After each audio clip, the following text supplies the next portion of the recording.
Aliagas. L'interview politique avec vous, Audrey Crespo-Mara. Bonjour Richard Ferrand. Bonjour Madame Crespo-Mara. Jeudi dernier, dans le cadre de l'affaire Benalla, le bureau du Sénat a renvoyé 3 des plus importants collaborateurs du président de la République devant la justice. Vous avez pris ça comme une déclaration de guerre au président ?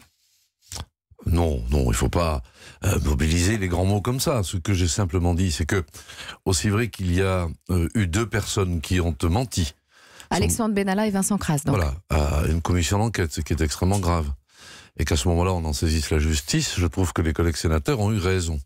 Ensuite, ce qui est dommage, c'est que utiliser des instruments de contrôle démocratique pour en vérité mettre en cause des hauts fonctionnaires qui, eux, du propre aveu du Sénat, n'ont strictement pas menti, et saisir la justice quand même, comme ils le disent, je trouve que ces politiciens, que du coup, ça abaisse un peu, si vous voulez, l'enjeu du contrôle et de l'évaluation démocratique et le rôle des 2 assemblées. Alors, la semaine dernière, vous étiez fâché au point d'annuler une conférence prévue avec le président du Sénat, et Édouard Philippe décidait de ne pas aller aux questions au gouvernement au Sénat.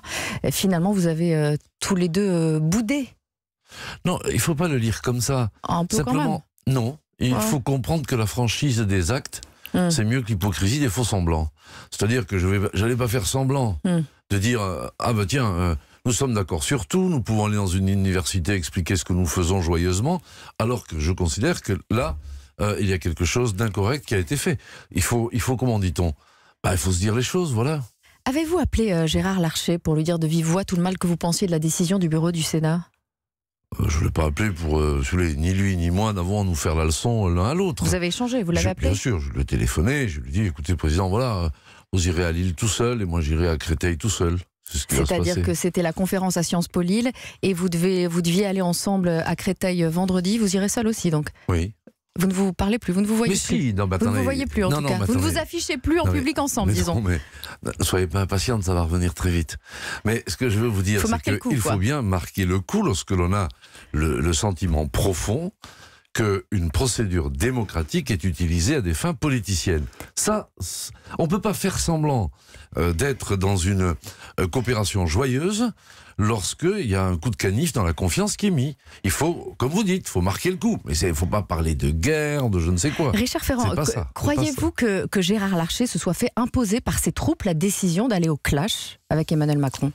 Écoutez, moi je n'ai pas participé au débat du bureau.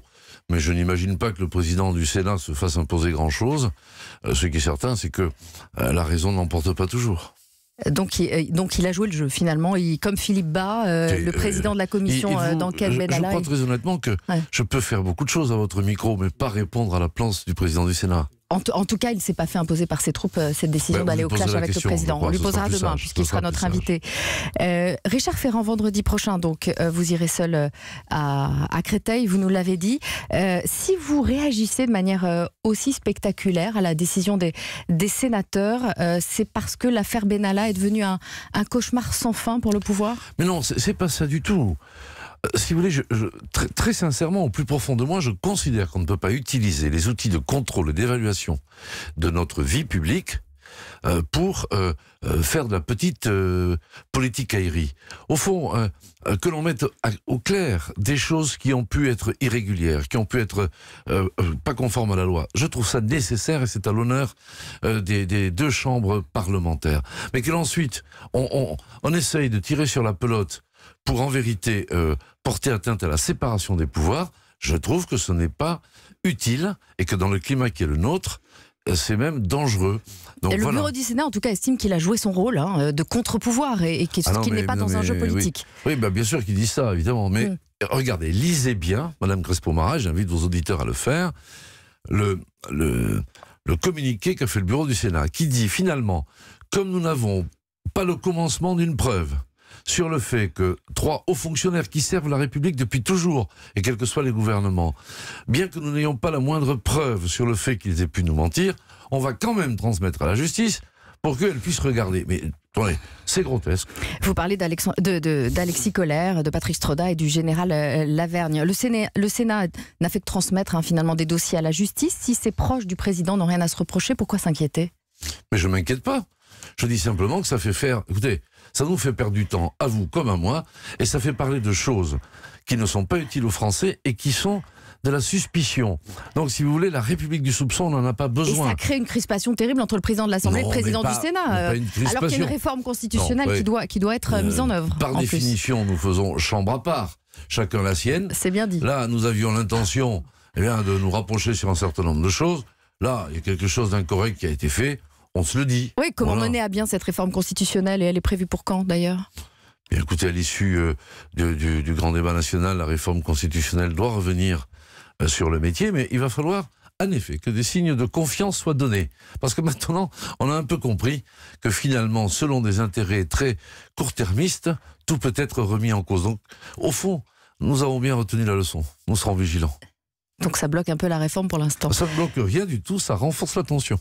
Richard Ferrand, en décembre, La République En Marche avait 6 points de retard dans les sondages sur le Rassemblement National. Si aujourd'hui vous repassez en tête avec 2 points d'avance, c'est parce que la campagne d'Emmanuel Macron à travers les régions de France a été efficace ? Je vous ai déjà dit le peu d'attention que j'avais pour les sondages, qu'ils soient bons ou mauvais.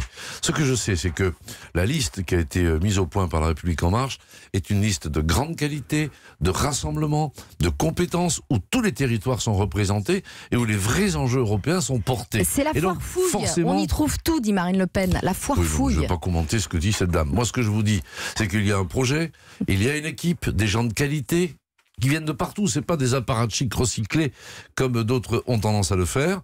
Donc en vérité, l'espoir européen il est là et je suis convaincu que les Françaises et les Français qui s'intéressent à l'Europe, qui croient à l'Europe, vont se mettre au soutien de cette liste pour porter les grands enjeux que le président de la République a eu l'occasion de décrire dans sa lettre à l'ensemble des peuples d'Europe. Alors ce que vous appelez le et en même temps dans cette liste, Marine Le Pen, elle appelle ça la foire fouille. C'est une autre façon de voir les choses, quoi. Oui, mais ça ne m'intéresse pas de parler de la concurrence, ça ne sert à rien. Ah bah c'est votre principal concurrent. Oui, mais je ne suis pas là pour dire que Madame Le Pen raconte des sottises, ça nous le savons depuis toujours. Je suis là pour vous dire ce que nous portons comme démarche européenne. Ce qui intéresse ceux qui nous écoutent, c'est pas qu'on se chamaille, c'est simplement que l'on dise pourquoi on s'engage. Eh bien, moi, ce que je vous dis, c'est que sur la liberté, sur l'Europe qui protège, sur le progrès collectif, qu'il soit social ou économique, il y a une dynamique qui est conforme à ce que porte le président de la République, et c'est la liste que conduit Nathalie Loiseau. Alors, Nathalie le reste, Loiseau, je ne m'en occupe pas. Nathalie Loiseau, elle était ministre des Affaires européennes, elle était donc en charge du Brexit au gouvernement, et pourtant,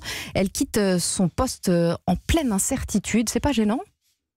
Comment ça, elle quitte son poste en pleine incertitude? C'est pas réglé le Brexit. Non, enfin, vous savez, c'est pas parce que tel ou tel ministre reste en place qu'on va pouvoir peser sur le choix des Anglais. D'ailleurs, eux-mêmes ont du mal à peser sur eux-mêmes parce que c'est un tel bazar, un tel embrouillamini qu'on a du mal à s'y retrouver. Donc, le problème n'est pas là. Madame Loiseau quitte un ministère des Affaires européennes pour précisément porter le projet européen. Donc, non seulement ce n'est pas paradoxal, mais c'est très cohérent. Qui mieux qu'elle, qui est à la fois compétente, pugnace, qui a l'Europe chevillée au cœur et au corps, qui mieux qu'elle peut porter le drapeau de l'Europe? Eh bien, c'est elle, c'est la meilleure dans sa catégorie, et c'est pour ça qu'elle tire l'équipe. Voilà. Merci Richard Ferrand. Merci à vous. C'était l'interview politique avec Audrey Caspo-Mara. Monsieur Ferrand, je retiens votre phrase, je voulais marquer le coup, et on a fait chambre à part avec Gérard Larcher. Eh bien oui, tout arrive. Chambre haute et chambre basse. Mais merci d'avoir été. Je vous l'ai déjà dit, j'ai aussi estime et respect pour le président du Sénat. Et ce n'est pas parce qu'on est parfois dans des divergences que l'on ne se respecte pas et qu'on ne s'estime pas. Il faut aussi avoir une vision de la démocratie apaisée. Débattre, s'engueuler, c'est la démocratie française. Il ne faut pas y voir de la guerre ou de la détestation.